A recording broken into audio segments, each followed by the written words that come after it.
Good afternoon, everybody. Shavua Tov. Welcome to a new week and welcome to the Israel Brief, brought to you by Lay of the Land. And I'm Rolene Marks. I bring you the top stories from Israel every Monday to Thursday. Where can you see us, you ask? Well, the answer is quite simple. Either on our Facebook page at Lottel's site, and all you have to do is click on like or follow to join our growing community, or on our YouTube channel. Yes, we're there as well. And if you want to get your daily update, all you have to do is click on the red subscribe button. But let's get into it. Let's take a look at those stories.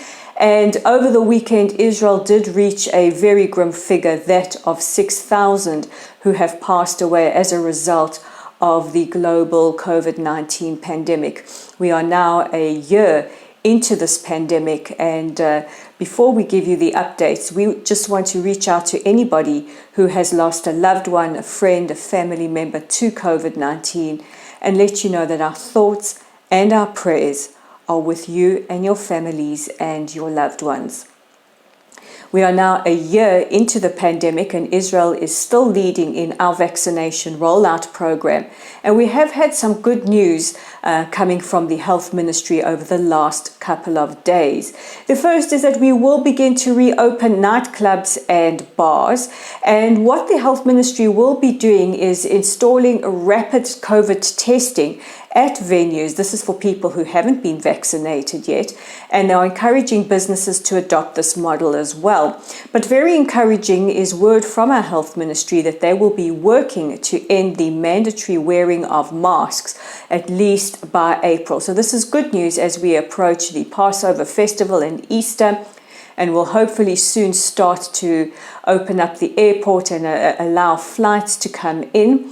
But some great news coming last week from the Israeli Defense Forces. They have reached herd immunity with at least 81% of the military who has been vaccinated, with no deaths, and at least 22 vaccination centers around the country. A massive, massive achievement. They become the first military and first major organization to reach this. So as we approach the elections that will take place in just a couple of days' time, as well as the festival of Pesach, it has been announced that the number of crowds allowed at a venue will be increased. So hopefully a year later, we are starting to see the tail end of this pandemic, which has wreaked so much havoc on so many around the world.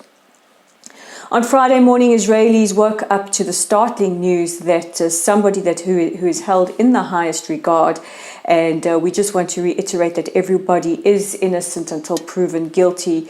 The chairman and co-founder of Zaka, the emergency rescue services organization, Yeduda Meshi Zahav, has been accused of multiple charges of rape and sexual assault.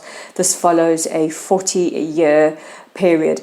Meshi Zahav has said that this is nothing but malicious gossip. However, the police have opened an investigation into these allegations, and Meshi Zahav, who is the recipient of the Israel Prize, has handed his prize back while the investigation undergoes its way. We will keep you updated on this big story.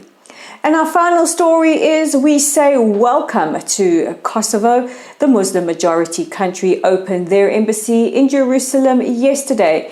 Kosovo joins the United States, Guatemala and the Czech Republic, all having either diplomatic missions or their embassies in Israel's capital, Jerusalem. And this is a really, really welcome and wonderful occurrence. It was opened yesterday with the Foreign Minister of Kosovo and our Foreign Minister, Gabi Ashkenazi. And this is just a matter of a couple of days. Last week, to end the week, we reported on the Czech Republic opening theirs, and now yesterday, Kosovo. So, Barucha Haba'ah, welcome to Jerusalem.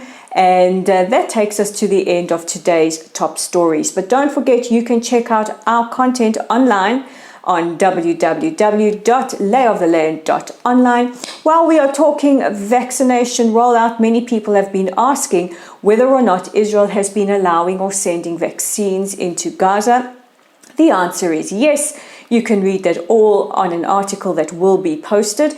It will also be on our Facebook page. Check us out and don't forget to like us or follow us. Invite your friends too. We do love a party. Our YouTube channel, just a reminder, is at the Israel Brief, and our Twitter page is at Lay of the Land 5. That's at Lay of the Land 5. So with today's edition of the Israel Brief, I'm Marlene Marks, and we'll chat again tomorrow.